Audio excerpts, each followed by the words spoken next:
Pelo sinal da Santa Cruz, livra-nos Deus, nosso Senhor, dos nossos inimigos. Em nome do Pai, do Filho e do Espírito Santo. Amém. Somos nada, Deus é tudo. Pai, te amamos.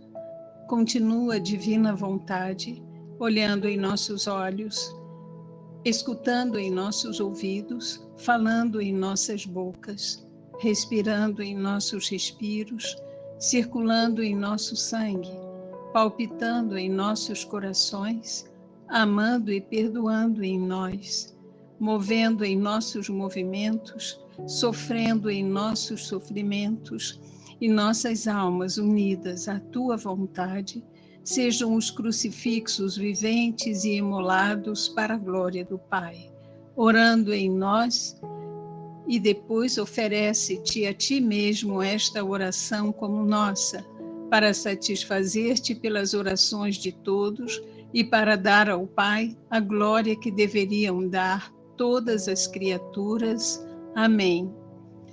Luísa, pequena filha da divina vontade, continua em nosso meio, vivendo e difundindo o reino da divina vontade. Amém. Vem, santos anjos, toca a fronte de quem lê os escritos da serva de Deus, Luísa Picarreta, para selar em suas frontes o Espírito Santo e assim infundir neles a luz para que possam compreender as verdades e o bem que estes escritos contêm. Luz da sabedoria eterna, nos revela o grande mistério de Deus Pai e do Filho, unidos em um só amor. Amém. Fiat, fiat, fiat.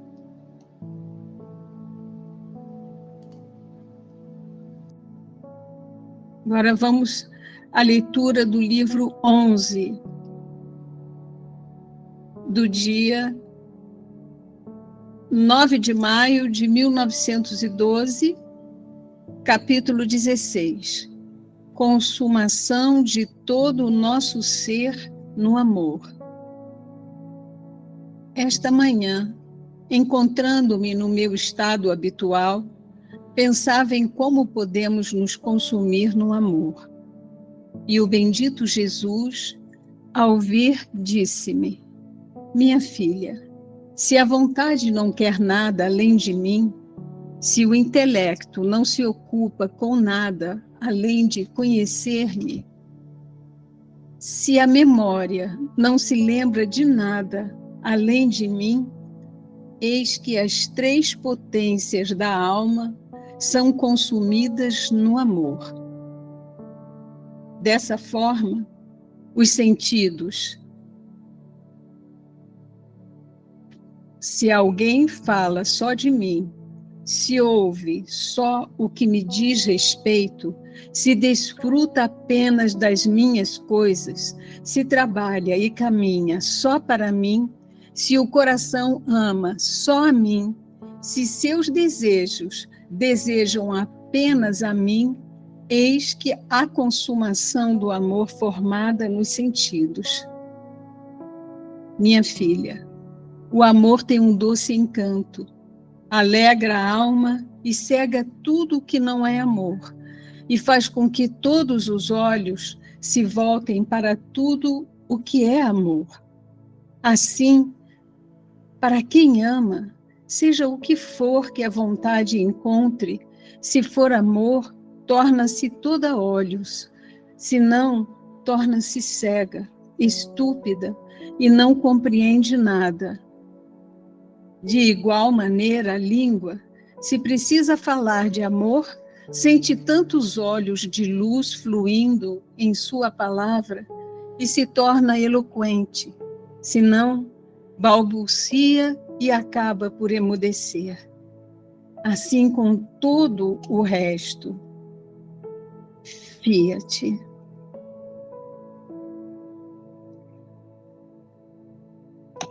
Fiat. Obrigado. Nada. Então, esta lição é muito útil e prática. Fundamental se queremos viver na divina vontade. Ensina-nos como consumar nossas potências e sentidos no amor divino. Consumar é realizar totalmente algo, de maneira que, ao fazê-lo, fica cumprido em sua finalidade. Esta manhã, encontrando-me no meu estado habitual, pensava em como podemos nos consumir no amor. E o bendito Jesus, ao ouvir, disse-me: minha filha, se a vontade não quer nada além de mim, se o intelecto não se ocupa com nada além de conhecer-me, se a memória não se lembra de nada além de mim, eis que as três potências da alma são consumidas no amor. O Catecismo da Igreja, número 1711, diz: dotada de uma alma espiritual, de inteligência e bondade, a pessoa humana é, desde a sua concepção, ordenada para Deus e destinada à eterna bem-aventurança. E continua a aperfeiçoar-se na busca e amor da verdade e do bem. Na verdade e no bem. Neste numeral, o Catecismo ensina-nos que a pessoa, ao possuir a alma espiritual com as suas potências espirituais, desde a sua concepção, está ordenada a Deus e destinada à felicidade, à bem-aventurança eterna. Ou seja, que estas potências da inteligência e da vontade alcançam sua perfeição quando estão consumadas em Deus, verdade e bem. Em Luísa, Jesus nos ensina que são três as potências espirituais da alma, sinal da Trindade na criatura, um selo. A vontade, cujo objeto é o bem, está consumada no amor e ordenada conforme seu fim, quando não quer nada além de mim, nada além de Jesus. Por isso, diante de cada ação, devemos nos perguntar: o que quero? Só a Jesus? Atuo para dar vida só às suas intenções divinas? A outra potência espiritual é a inteligência, que fica consumada no amor quando não se ocupa com nada ao invés de conhecer Jesus. Seu objeto é a verdade. Atenção ao que eu leio na internet, nas redes sociais, WhatsApp. Deixo-me levar pela curiosidade de ler coisas mundanas, vidas de artistas, quando assisto na TV, romances esportistas, terapias, cuidados corporais, estéticos, ou conhecer ciências humanas que me afastam de Deus e da verdade. Jesus investiria tempo em conhecer isso? Finalmente, a potência da memória, onde o Espírito Santo faz seu desabafo com seu amor divino. Assim como na vontade se comunica o Pai e na inteligência da criatura o Filho, diz-nos que a memória fica consumada quando não se recorda de nada, só Jesus. O que acontece quando estamos lembrando o passado, os pecados, erros, feridas, fracassos? Nós saímos do instante presente, onde está Jesus, que quer que nós estejamos recordando suas verdades divinas e ensinos para dar-lhe amor contínuo. Jesus é o Alfa e Ômega, Senhor do tempo e da história. Se vamos ao passado, é para reparar e refazer esses atos, sejam maus ou bons, mas não vividos para Deus, dando o te amo que nos faltou, sempre fundidos e unidos a Jesus. Dessa forma, os sentidos, continua Jesus, dessa forma, os sentidos, se alguém fala só de mim, os sentidos consumados no amor divino, abrir a boca para falar apenas de Jesus, edificar com as verdades divinas os corações, com a palavra de Deus, não participar de conversas vãs, mundanas, muito menos mentiras, palavras com duplo sentido. Mas eu lhes digo que no dia do juízo, os homens haverão de dar conta de toda palavra inútil que tiverem falado. Mateus 12:36.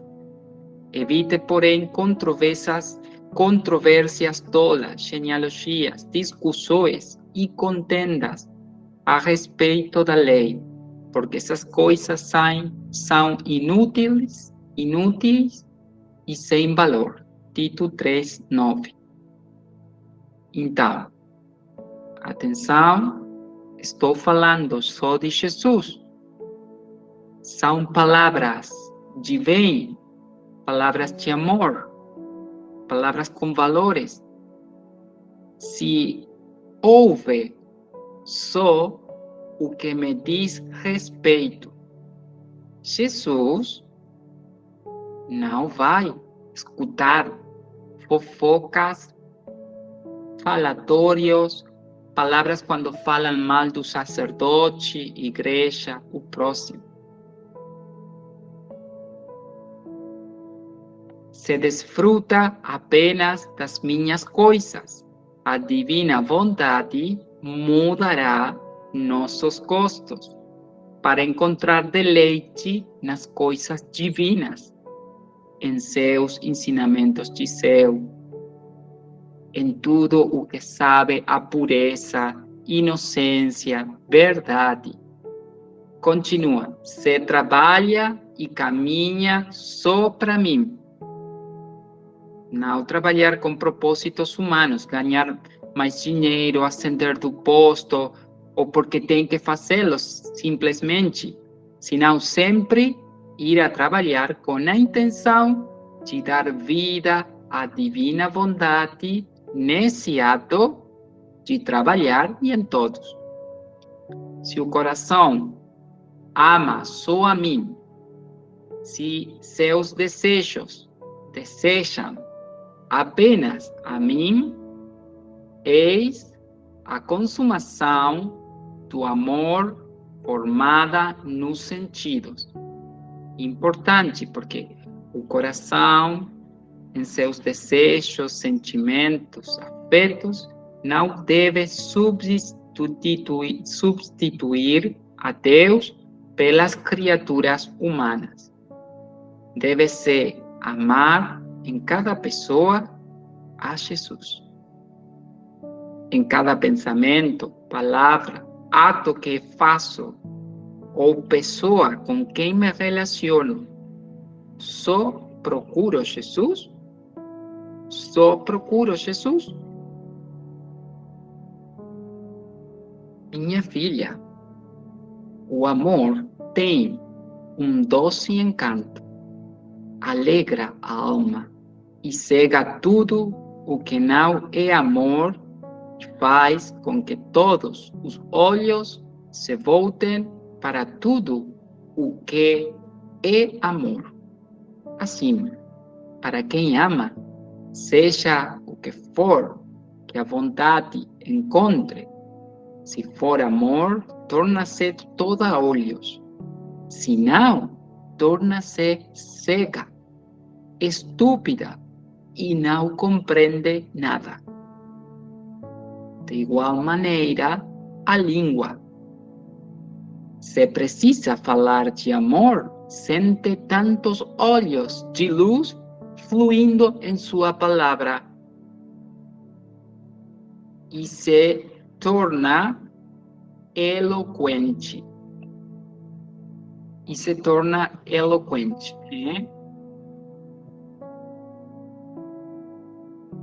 Se não, balbucia e acaba por emudecer. Assim, com tudo o resto. O resumo. Se for amor, torna-se toda olhos. Se não, torna-se cega para as coisas do mundo, para coisas humanas, para o querer humano. Marcos 8:38. Se alguém se avergonhar de mim e das minhas palavras nesta geração adúltera e pecadora, o Filho do Homem se envergonhará dele quando vier na glória de seu Pai com os santos anjos. Então, se for amor, torna-se toda olhos, se não, torna-se cega. Não importa o que digam, desapegada do respeito humano. Fiat. Continuamos agora com a leitura 22 de maio de 1912, Eliane. Sim. Capítulo 17. O verdadeiro amor não se sujeita a descontentamentos, nem os tolera, porque tudo resolve no amor. Como eu estava em meu estado habitual, o bendito Jesus veio brevemente e, sentindo em mim um certo descontentamento, disse-me: minha filha, o verdadeiro amor não está sujeito ao descontentamento. Pelo contrário, aproveita a ocasião para transformá-los nos mais belos contentamentos, em virtude do amor. Ainda mais porque, sendo eu o contentamento dos contentamentos, não posso tolerar nenhum descontentamento na alma que me ama, pois sinto o seu mais do que se fosse meu. E se sou obrigado a dar-lhe aquilo que a deixa contente, a fim de tê-la toda uniforme a mim. Caso contrário, haveria algumas fibras, batimentos cardíacos, pensamentos conflitantes e díspares, o que faria com que se perdesse a parte mais bela da nossa harmonia. E não posso tolerar tudo isso em quem me ama de verdade. Então, o verdadeiro amor age por amor, e por amor não age. Por amor pede, e por amor cede. Assim, o verdadeiro amor faz terminar tudo em amor. Por amor morre e por amor ressurge. E eu, Jesus, parece que tu queres me escapar com estas palavras, mas ainda saiba que não irei ceder. Por enquanto, por amor, cede a mim, faz-me um ato de amor e cede ao que me é tão necessário e ao qual estou obrigada. Quanto ao resto, cedo tudo a ti. Caso contrário, ficarei descontente. E Jesus, queres vencer pela via do descontentamento. E ele sorriu e desapareceu. Fiat. Fiat.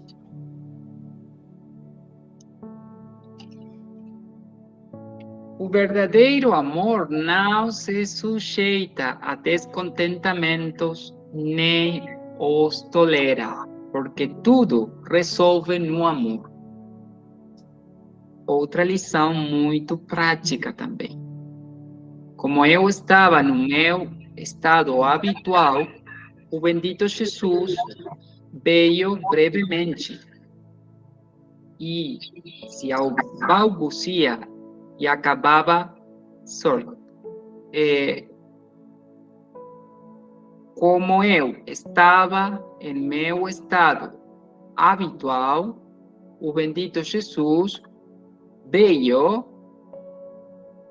brevemente e sentindo em mim um certo descontentamento, disse-me: minha filha, o verdadeiro amor não está sujeito ao descontentamento.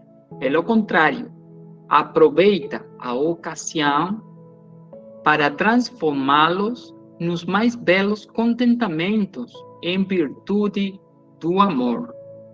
Ainda mais, porque sendo eu o contentamento dos contentamentos, não posso tolerar nenhum descontentamento na alma que me ama, pois sinto os seus mais do que se fosse meu, e sou obrigado a dar-lhe aquilo que a deixa contente, a fim de tê-la toda uniforme a mim.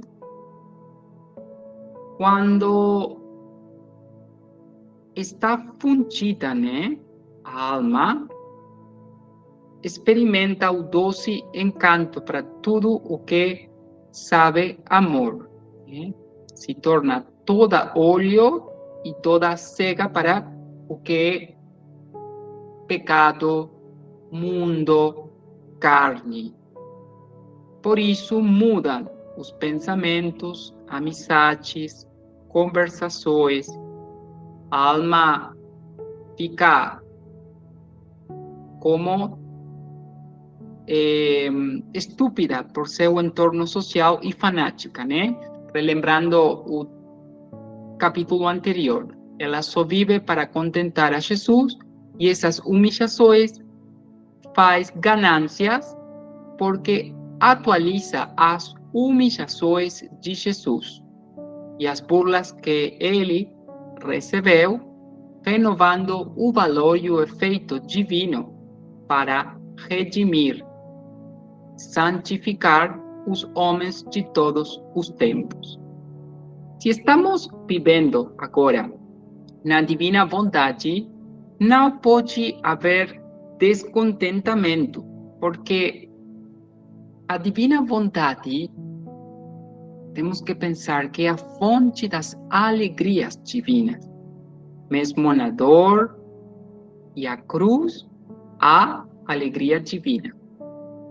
O descontentamento é insatisfação ou desgosto da vontade humana.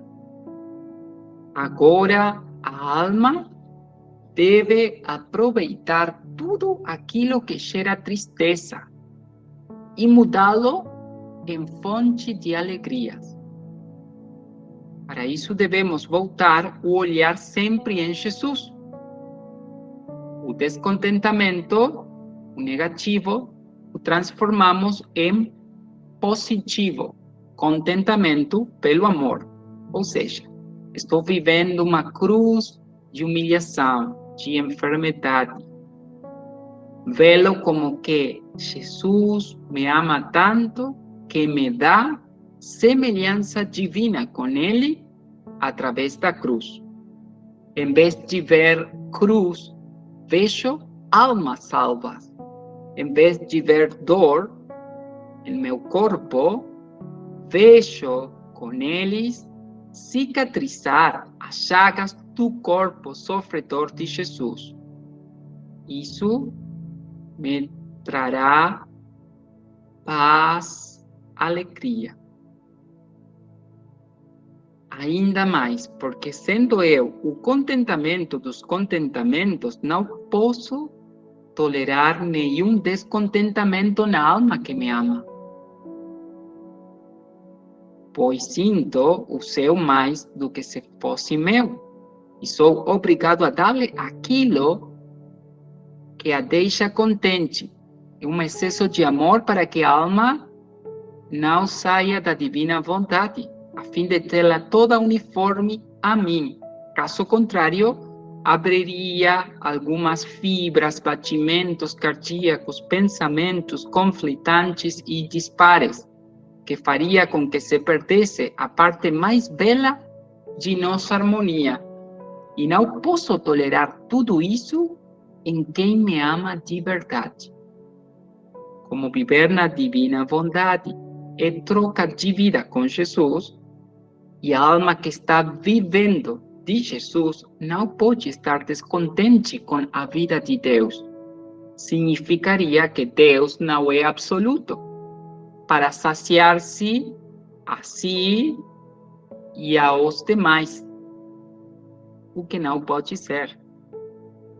Para não perder, então, a unidade de vida, de querer e de amor com a alma que decidiu viver em sua vontade, Jesus lhe dá aquilo que a deixa contente, sabendo que essa atenção a faz a si mesmo na criatura, para ajudá-la a permanecer na divina vontade. Nisso que a contente nunca é contrário a seu querer. Então, o verdadeiro amor age por amor, e por amor não age. Por amor pede, e por amor cede. Assim, o verdadeiro amor faz terminar tudo em amor. Por amor morre, e por amor ressurge. Jesus é o verdadeiro amor do Pai por nós. Aquilo que ele fazia em sua humanidade frente a seu Pai, agora ensina a Luísa. Tudo acaba em amor. Por amor ao Pai morre para pagar as dívidas das vidas divinas de todos nós, e por amor a nós ressurge para nos dar os direitos de participar em sua vida divina ressuscitada, onde já nos reparou e nos refez ao ponto de origem, completamente a cada um de nós, para que agora nos unamos a esses atos de vida divina, sem ter que passar pela prova nós. Ele, em sua vida, com seus poderes e sentidos, nos consumou no amor a nós, para que agora, fundidos nele, possamos viver todos esses atos de amor divino que já viveu por nós. E eu, Jesus, parece que tu queres me escapar com estas palavras, diz Luísa, mas saiba que não irei ceder, porquanto por amor cede a mim. Faz-me um ato de amor e cede ao que me é tão necessário e ao qual estou obrigada. Quanto ao resto, cedo tudo a ti. Caso contrário, ficarei descontente. E Jesus, queres vencer pela via do descontentamento? Ele sorriu e desapareceu. Jesus finalmente sorri ante a astúcia de Luísa, de querer vencê-lo por via de descontentamento. Como boa aluna, aplica o ensino no momento certo. Sabe que seu mestre não pode permitir descontentamentos na alma que o ama, devendo ceder a seu pedido para mantê-la uniformada a ele. Qual é o descontentamento de Luísa? O descontentamento de Luísa se origina por ter a obediência de depender do sacerdote para sair do seu estado habitual, pelos inconvenientes para o sacerdote. Mas, como Jesus está fazendo através de Luísa sua terceira obra universal, o cumprimento do Fiat, do Pai Nosso, necessita que seja uma obra eclesial, que passe pelos sacerdotes para receber o depósito deste Luísa. Por isso, Jesus só sorri e desaparece. Fiat. Continuamos, Eliane. Fiat. Com a leitura do 25 de maio, agora, 1912. Obrigado. Capítulo 18. Na vontade divina, a alma torna-se maleável nas mãos de Jesus. Esta manhã, meu sempre amável Jesus, vendo-me muito oprimida, fez-me beber do seu coração e depois me disse: minha filha, se um objeto é duro e se quer furá-lo ou dar-lhe outra forma, ele será arruinado ou quebrado. Em vez disso, se for macio ou maleável, pode-se fazer o furo, pode-se dar a forma desejada, sem temor que quebre. E se alguém quisesse devolver a forma original, o objeto se prestaria a tudo sem nenhuma dificuldade. Tal é a alma em minha vontade. Ela é um objeto moldável. Faço dela o que quero. Ora, afiro, ora embelezo, ora a engrandeço, num instante a refaço novamente. E a alma se sujeita a tudo, não se opõe a nada. E eu sempre a carrego em minhas mãos, deleitando-me continuamente com ela. Fiat. Fiat. Obrigado. Nada. Uma leitura muito clara também. Esta manhã, meu sempre amável Jesus, vendo-me muito oprimida, fez-me beber do seu coração e depois me disse: minha filha, se um objeto é duro e se quer furá-lo ou dar-lhe outra forma, ele será arruinado ou quebrado. Em vez disso, se for macio ou maleável, pode-se fazer o furo, pode-se dar a forma desejada, sem temor que quebre. E se alguém quisesse devolver a forma original, atenção, o objeto se prestaria a tudo sem nenhuma dificuldade. É uma ótima comparação para falar da necessidade de nossa vontade humana ser maleável para receber sua forma original em seu desenho primitivo antes do pecado. Tal é a alma em minha vontade. Ela é um objeto moldável. Faço dela o que quero. Ora afiro, ora a embeleço, ora a engrandeço. Num instante a refaço novamente, e a alma se sujeita a tudo. Sujeita a tudo. Não se opõe a nada. não se opõe a nada. E eu sempre a carrego em minhas mãos, deleitando-me continuamente com ela. Nossa vontade humana deve ser modelada em nada opor-se à divina e sujeitar-se a tudo o que Jesus queira reviver de sua vida desde nós em cada dia.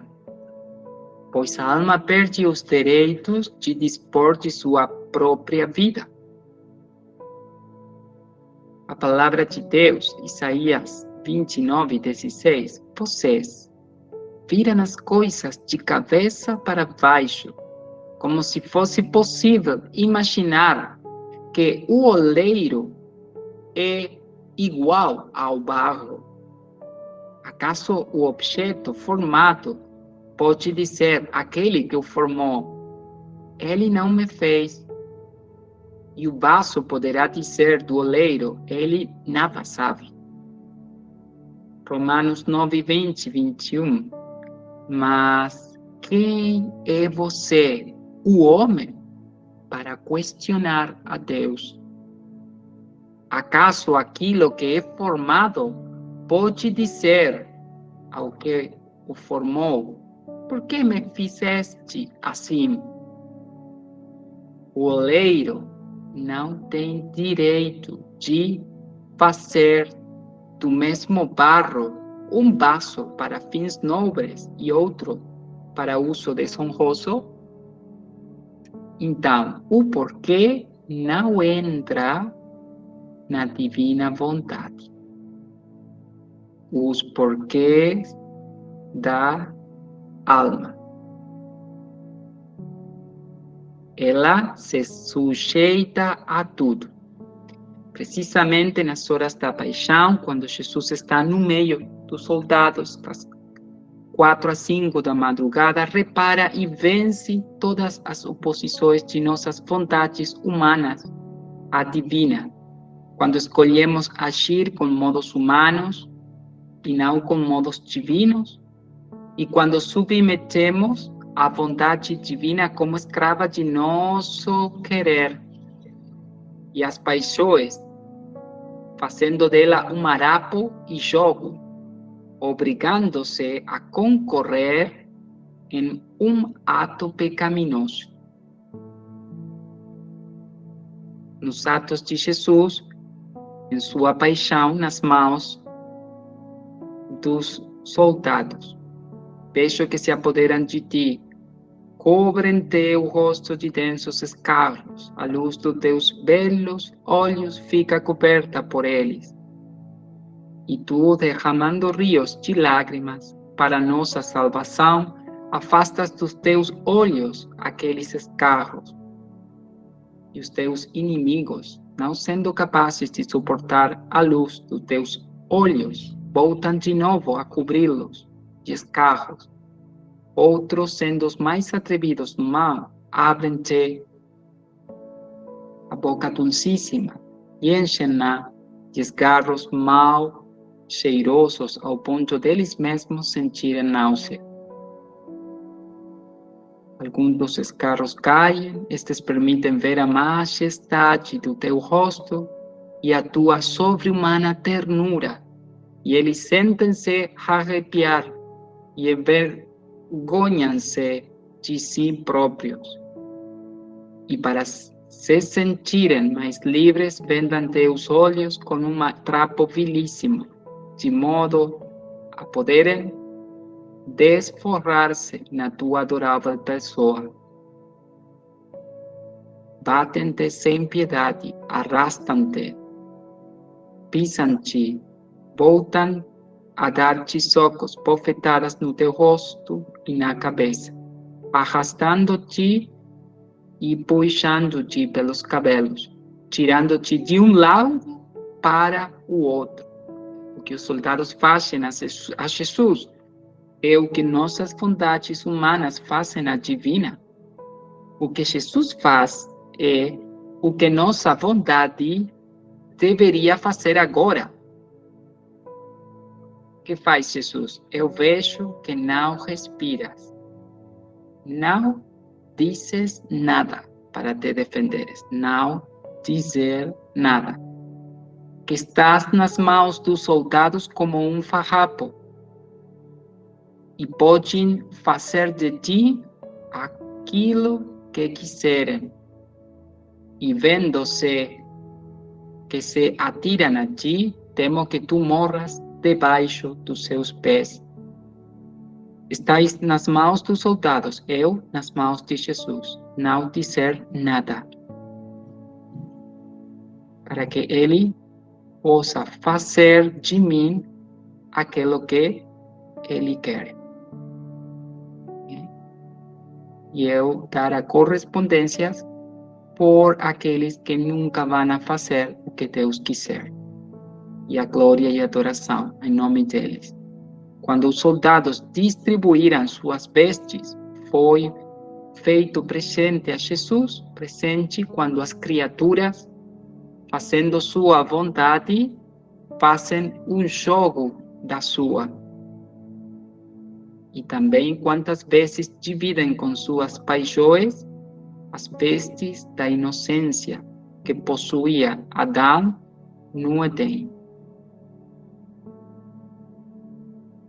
Agora vamos a continuar no volume número 2.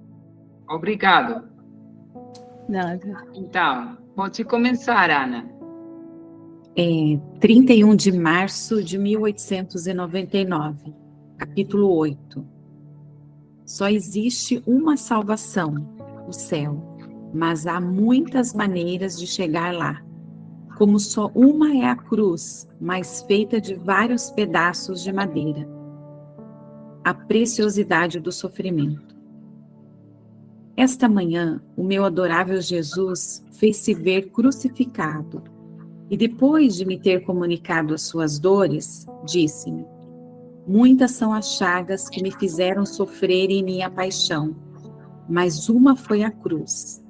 Isto significa que muitos são os caminhos pelos quais atraio as almas à perfeição, mas um é o céu, no qual essas almas unir-se-ão. De modo que, errando aquele céu, não há outro que possa torná-las bem-aventuradas para sempre.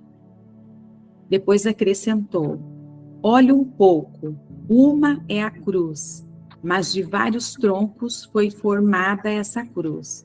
Isto significa que um é o céu, mas vários são os lugares que este céu contém, mais ou menos gloriosos, e à medida dos sofrimentos sofridos aqui embaixo, mais ou menos pesados.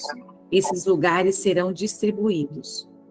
Oh, se todos conhecessem a preciosidade do sofrimento, fariam concorrência a ver quem quisesse sofrer mais. Porém, tal ciência não é conhecida pelo mundo. Por isso, abominam tudo que pode torná-los mais ricos em eterno ou para a eternidade. Fiat. Fiat. Obrigado, Ana.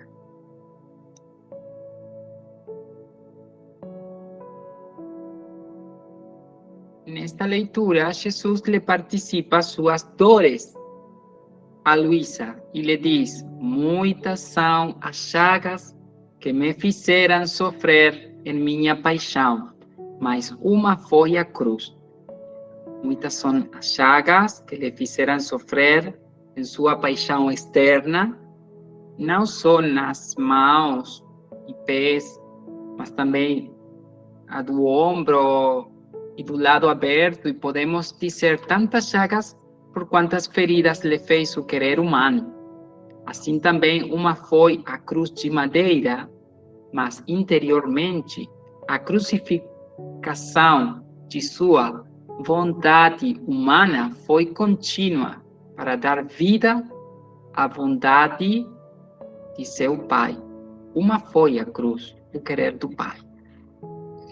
Isto significa que muitos são os caminhos pelos quais atraio as almas à perfeição, mas um é o céu, no qual essas almas unir-se-ão.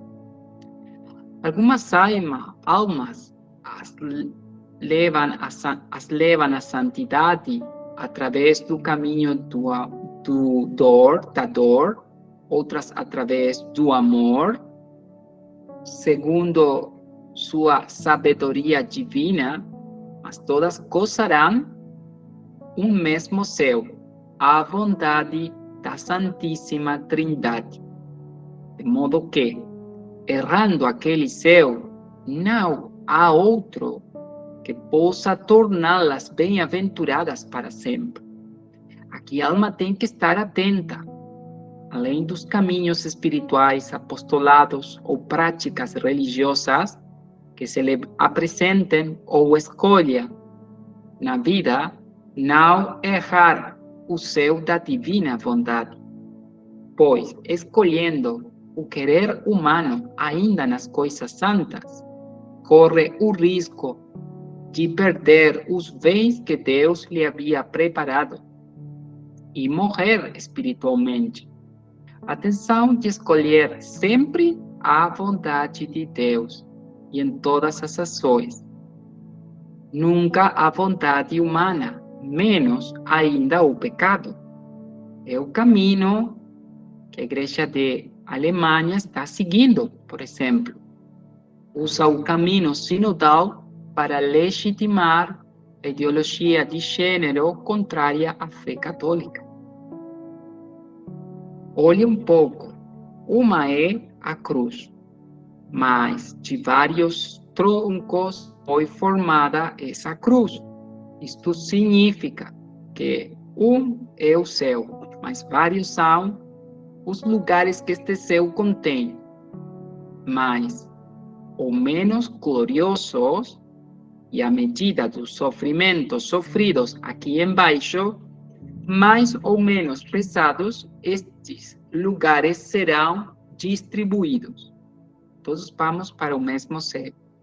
Mas o lugar que cada um ocupa na glória depende do grau de sofrimento e a renúncia à sua vontade. A alma que vive na divina vontade tocará a glória universal da humanidade do Verbo, porque a crucificação de sua vontade foi universal em nome de todos e de tudo. Repetição da Cristo. Também foram muitas as penas recebidas. Podemos pensar por Jesus em sua paixão, mas todas essas penas o levavam uma só meta, a cruz.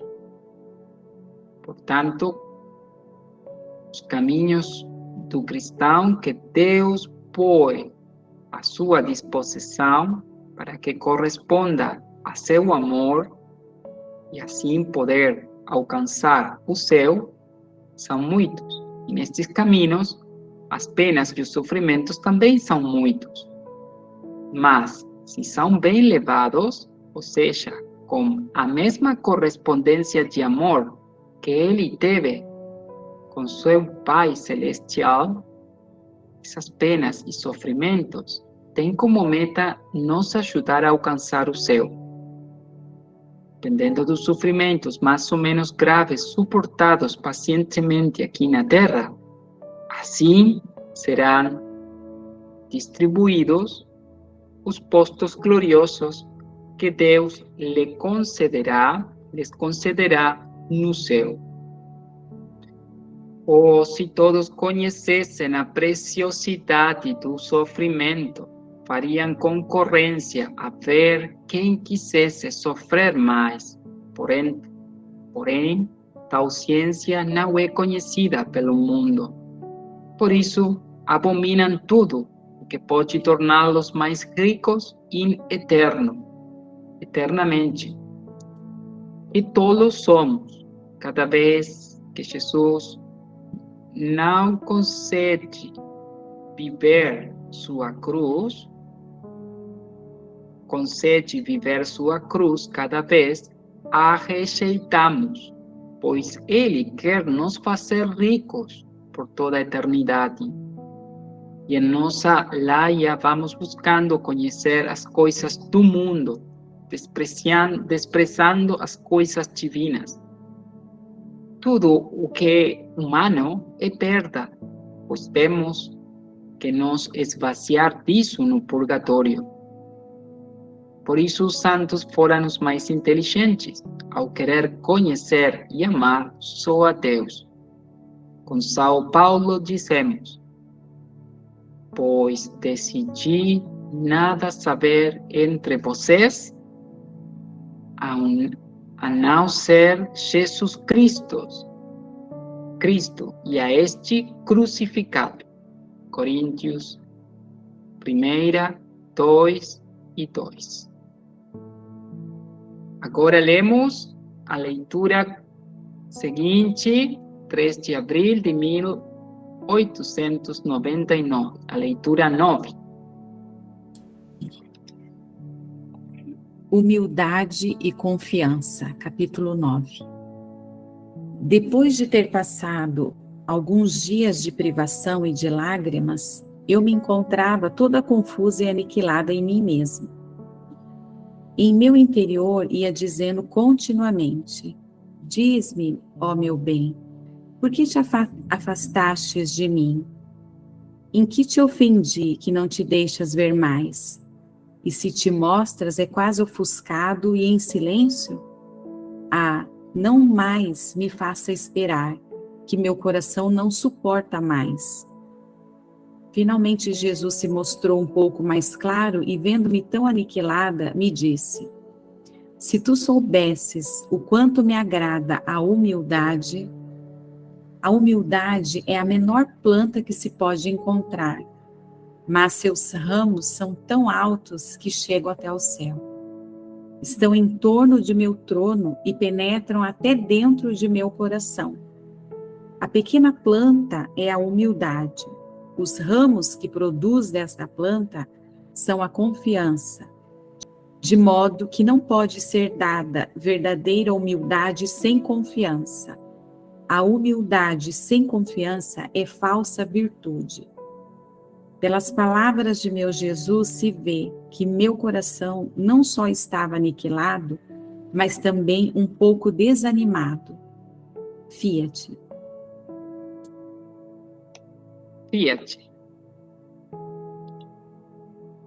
Depois de alguns dias de privação e lágrimas, Luísa, toda aniquilada, pergunta a Jesus por que se afastou dela, em que o havia ofendido, que não se deixava ver mais. Finalmente, Jesus se mostrou um pouco mais claro e, vendo-la tão aniquilada, lhe disse: se tu soubesses o quanto me agrada a humildade é a menor planta que se pode encontrar, mas seus ramos são tão altos que chegam até o céu. Estão em torno do meu trono e penetram até dentro de meu coração. A pequena planta é a humildade e os ramos que produz esta planta são a confiança, de modo que não pode ser dada verdadeira humildade sem confiança. A humildade sem confiança é virtude, falsa virtude.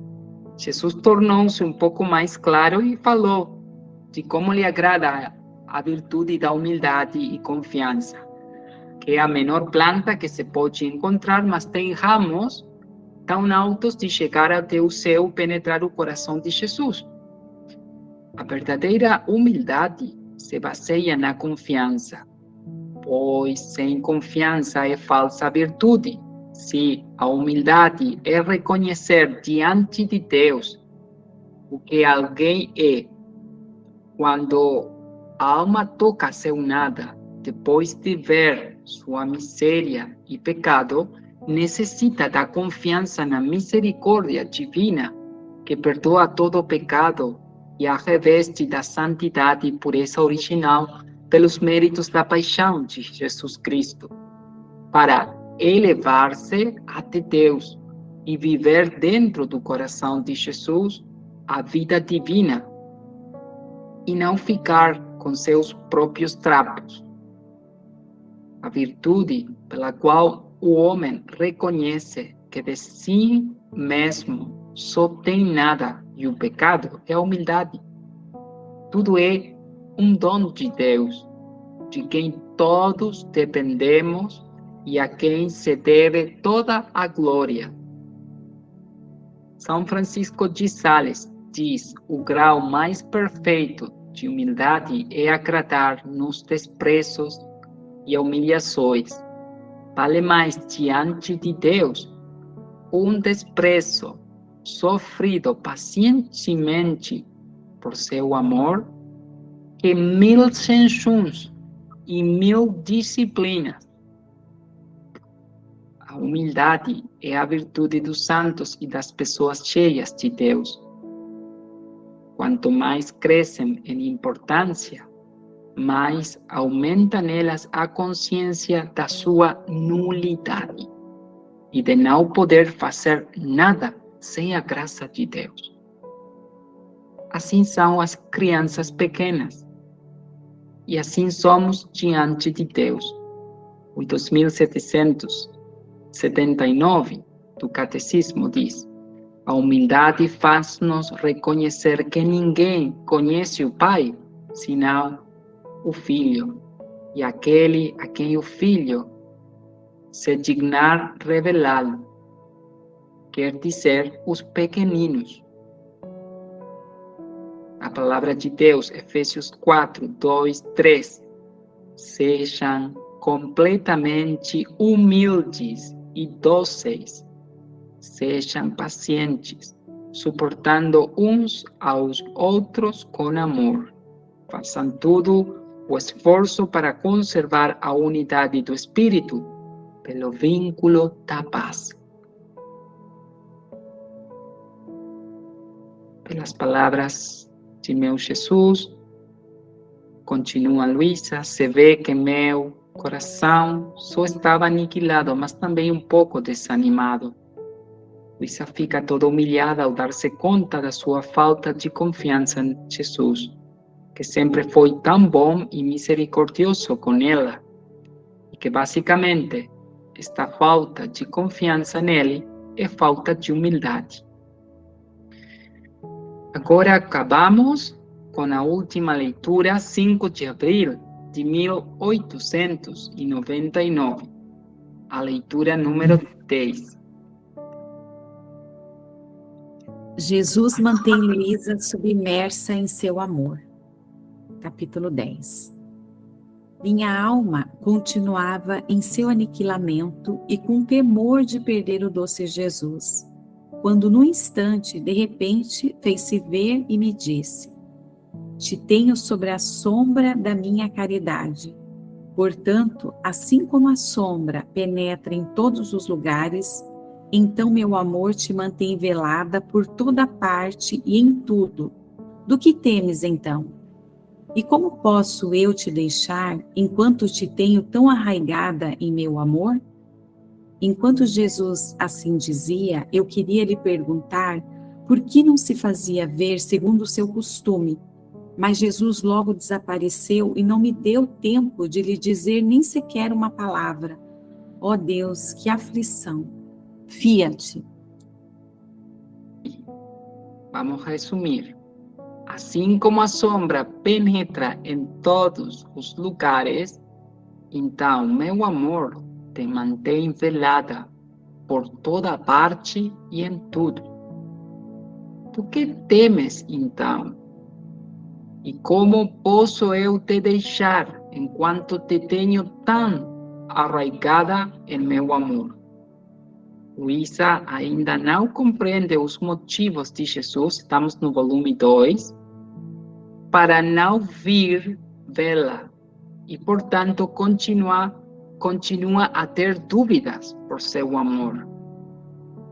E é por isso que ele quer reafirmar-lhe seu amor, dizendo-lhe que a tem sempre sob sua sombra, velada por toda parte e em tudo. De igual modo, Jesus ainda não faz saber a Luísa, em forma oficial nestes escritos, que quando ele não vem é porque tem necessidade de castigar. E Luísa sempre trata de dissuadi-lo. Mas que o não mostrar-lhe fisicamente para evitar suas queixas e sofrimentos não implica que a tenha deixado de amar. O uso da imagem da sombra para refletir esta realidade de que ele está sempre com ela. É uma imagem de extraordinária beleza e sensibilidade. É bíblica. O Espírito Santo virá sobre você e o poder do Altíssimo a cobrirá com a sua sombra. Lucas 1:35. Em Jesus vivemos sob a sombra das asas do seu amor divino, seu Espírito.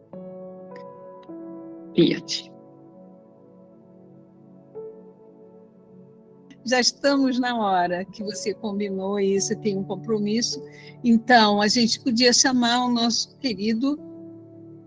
O diácono Luiz. Diácono Luiz. Para acabar com a bênção divina do diácono e começar toda essa semana fundidos na divina bondade para consumar nossas potências no amor divino, né?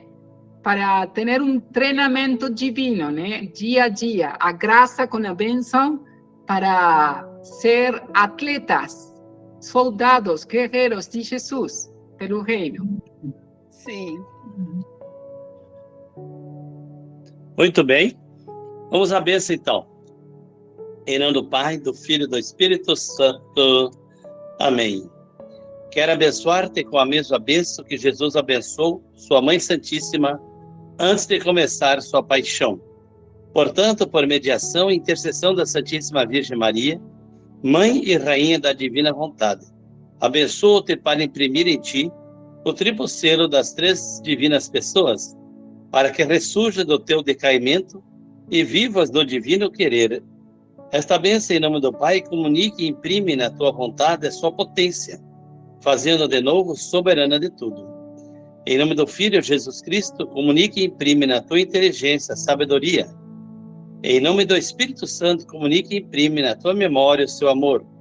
Que as forças da alma voltem a ti, que sejas curado de toda a doença espiritual e corporal, e a tua alma receba a riqueza e a beleza de todo bem e virtude.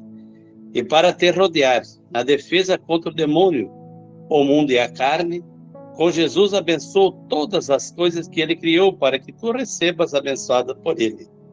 Abençoou-te a luz, o ar, a água, o fogo, o alimento, tudo para que fiques como submerso e coberto com estas bênçãos.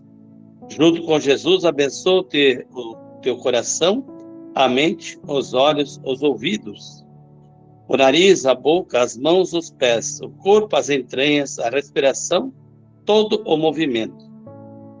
Abençoe-te para te ajudar, abençoe-te para te defender, abençoe-te para te perdoar, abençoe-te para libertar de todo mal, abençoe-te para te consolar, abençoe-te para que seja santo. Abençoa, portanto, pela intercessão da Santíssima Virgem Maria, Rainha e Mãe da Divina Vontade, e São José, em nome do Pai, do Filho e do Espírito Santo. Amém. Glorificai Deus na vossa vida, que em paz o Senhor os acompanhe. Graças a Deus. Uma ótima semana a todos e uma ótima noite.